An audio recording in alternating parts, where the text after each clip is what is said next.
Alright, time to move to our next destination. You sound a bit Now it's glum time. about that. Oh, whoa, bit of pop in there. Like I said, there's also some technical details. I'm confident that the PC release is probably the most optimal one, or at least the Xbox 360. I'm only recording this because, again, finding a copy of the game was extremely piece easy anyway, you know. So here we are, back with the game based on the movie, with a character that has about as much personality as the disc this game came on. Actually, to be interesting fair, the because, character in this game actually So feels it has like a a better. built-in anti-piracy protection thing? Yes, anti-piracy, yes, Tio is called the Brain. Go ahead, Jova. That's the thing, Dwibs. Ironically, our main character in this game feels much more better fleshed out than the main character in the actual movie. Yeah, I was referring to the one from I'm gonna say yes and no, but you guys will be able to see it for yourself once we get to the endings. Yes, Pedro? Sure, no, go on and finish your point. No, like I said, at least the Xbox PC version is only because it just got a copy. I wouldn't mind for us to look at some point at the Wii version, considering it has a different story, apparently, and everything. Sure. But again, it's something that I can leave without potentially. It's just a matter of curiosity sake, and I'm pretty sure that one probably runs better, especially with emulations.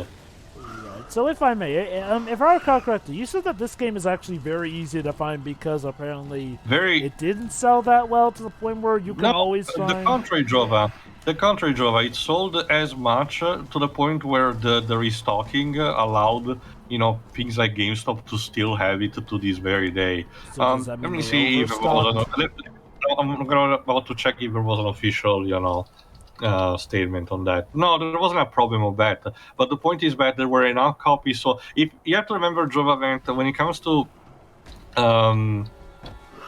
selling a product like a video game or a movie, DVD or something, the whole restocking process, how much does it sell and how much does it equate to its price, has to work backwards in itself. If it doesn't sell much, you think there will be enough copies, on the market and will be able to get it at a cheap price, but it's kind of the opposite. Very few copies remain, around, and they get sold at a higher price. Like say, I watched one of the Calico's videos, and you mentioned that that's exactly what happened with the PS1 version of the Castlevania Symphony of the Night in the UK.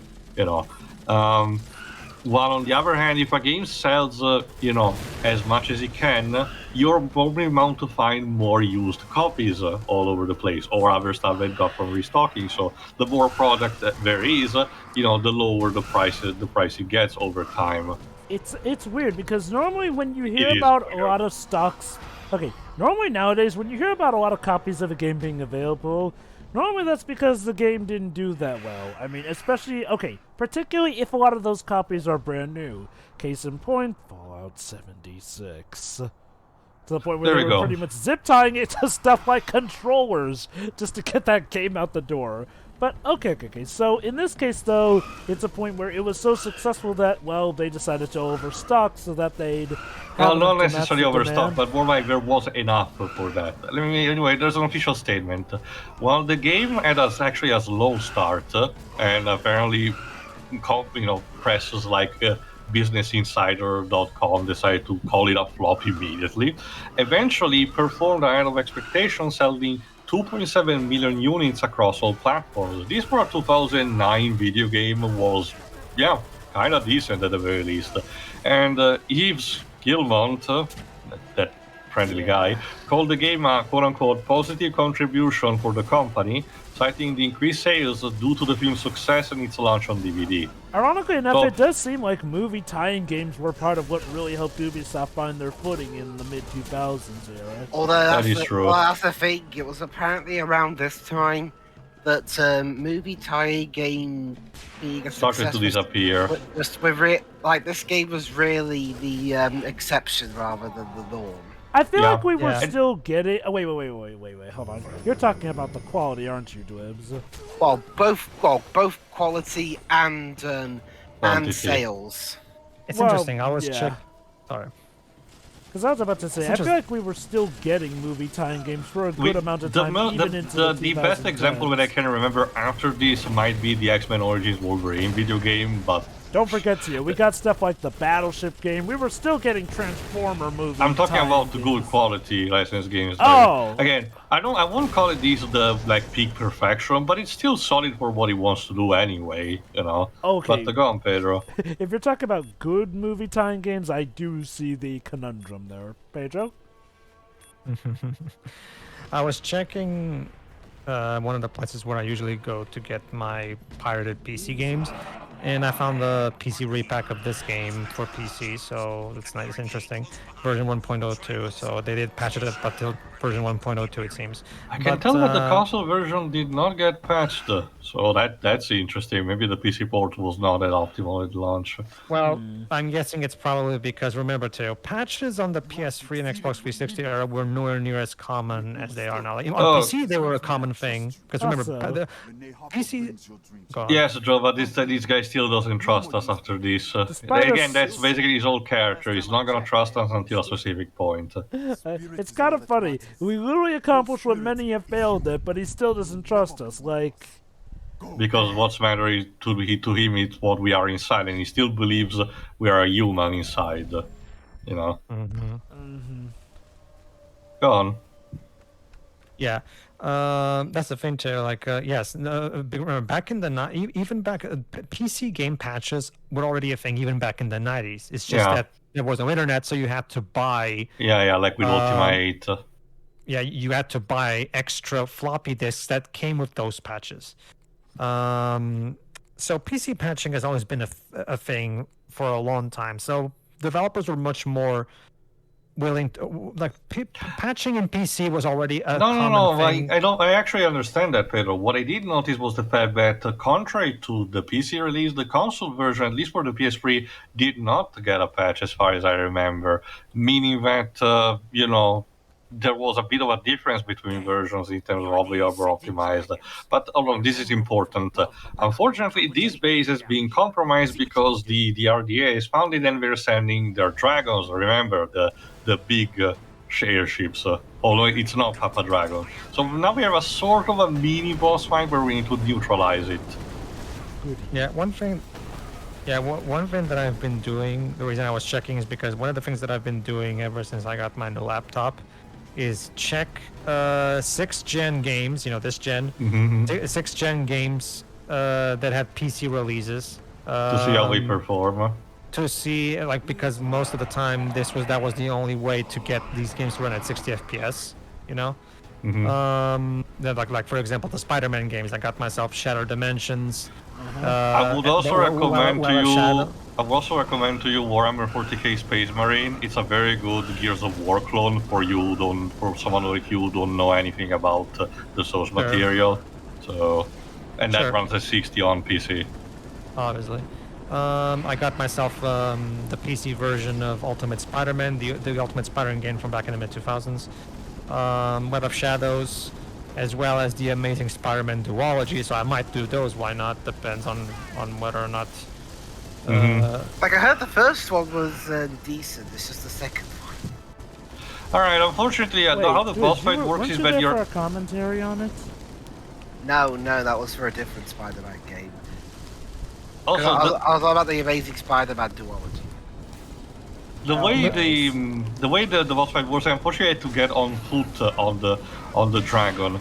When it moves, it literally changes location, and you need to go through the other side to jump on it. Unfortunately, as I demonstrated, you cannot actually, you don't actually can get on top of it using your steed. Remember, this is still a bit of a blind playthrough. Kinda seems Remind me like again. You should be able to. Crap. If I remember correctly, the only Spider-Man games we did were the Sega CD game, the 2002 game, and the Shattered Dimensions and Web. Also the PS1 game that was recorded. Oh yeah, the PS1 game. We still have to do Enter Electro. Yeah, but I don't think we did the Amazing duology though. No, we've not done that yet. Those were the last that Beanox did. Okay. Amazing Spider-Man 1 is fine. It's a decent Arkham City clone. Unfortunately, Amazing Spider-Man 2 is one of the worst Spider-Man games out there. And from what I understand, it was quite the sad end to 14 years of Activision making Spider-Man games. Yeah, Activision lost the license after that. Honestly, they Like, kind of I had it reckon- coming after how bad Amazing Spider-Man 2 was. Like, and also Yeah. they really needed to give Beanox a break. Like, that's something. Well, I guess technically speaking they did, but knowing what we know today about the environment of a company, I'm not sure if that was for the better. At best, they probably gave them a break while giving them the stink eye, and that's at best.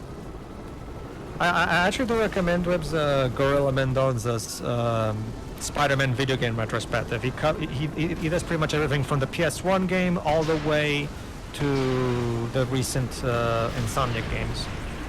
There we go. It's actually really fun watch. Can you believe that Insomniac are working on not only a new Spider-Man game, but a freaking Wolverine game of all things? Again, Fine by me. Make an Insomniac I said this off Marvel comment. as far as I'm concerned. Ouch. I say this off commentary, but one thing that a lot of people don't remember much, or at least took for granted, is that Insomniac, starting with the PS3 era, managed to become very proactive and could multitask in some capacity. Sure, it still led to some mixed results, potentially sometimes when exactly meddling happened, but they are perfectly capable of developing a shitload of games at the same time. So I'm pretty confident they can handle both superhero games at the same time. And who knows, maybe for all we know, they are already, planning the next Ratchet & Clank games already as we speak. So we'll have to see what happens. My guess, let me put it this way too. Hold on, I think we're about to end the fight now. Sure.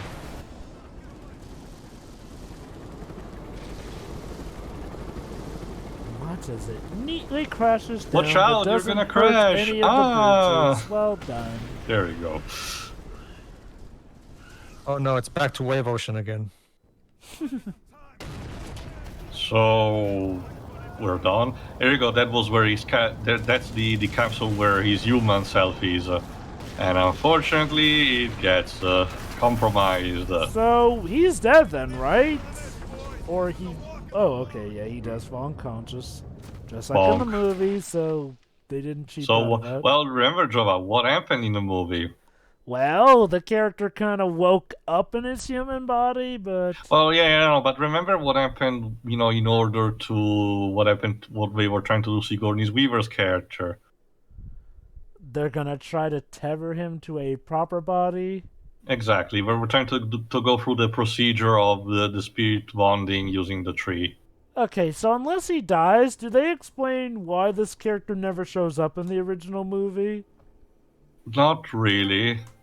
Huh. Actually, come to think of it...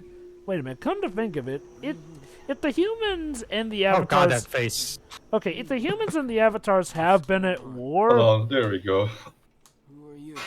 I am Tahi Sanume, spirit leader of Navi Tipan. Nice. You are safe. There you go, so problem averted. Unfortunately, Harper died during the attack, so... Oh, oops. he just died off screen. Oh. Yeah, basically. And only my he survived. Navi, this one was born Sky people. He will always be Sky people. It is done, Bedamo. They are Well, not we to be trusted him enough to trusted. make him permanently one of us, so deal with it, John. Basically. Now we have to deal with that. For So basically- Skype people. But this tribe leader actually trusts us to do something. But Yes, what Pedro? Yeah, So go on in the basic- meantime. So basically, we're kind of rehashing the plot of the movie just with different characters. Just in different kind of way, yes. Again, this is like a tie-in still, just having a more original story that acts as a prequel. Huh. Interesting. Again, don't forget, But, Pedro, there's two campaigns. One where you do choose to go with the Navi, the other where you choose And to one stay where with you the side with the humans. humans. Sure. Let me put it this way too. Here's how it most likely is. Since all the superhero games are keeping Marvel and Sony happy, that way they can spend more time planning the Ratchet and Clank Especially games. now that they're fully owned by Sony instead of having to do freelancing while working for stuff like, say, Sunset Overdrive or Fuse. So long as they're Ah, yeah, not... phew. Just so long as they're not stooping to crunch time, it's Yeah, fine. we'll have to see. We'll have to see what happens. Well, actually, that's the thing, Jova. Despite the proactiveness, apparently Insomniac is completely free of crunch Yeah. because back when Ratchet and Clank Rift Apart came out, the developers were all talking on Twitter about how nope, we had exactly no crunch whatsoever making this. So what happened with Naughty Dog then?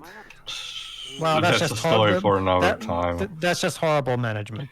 Anyway, Sahik, also a very good character, also cannot capacitate of what just happened. He feels too mad too fast.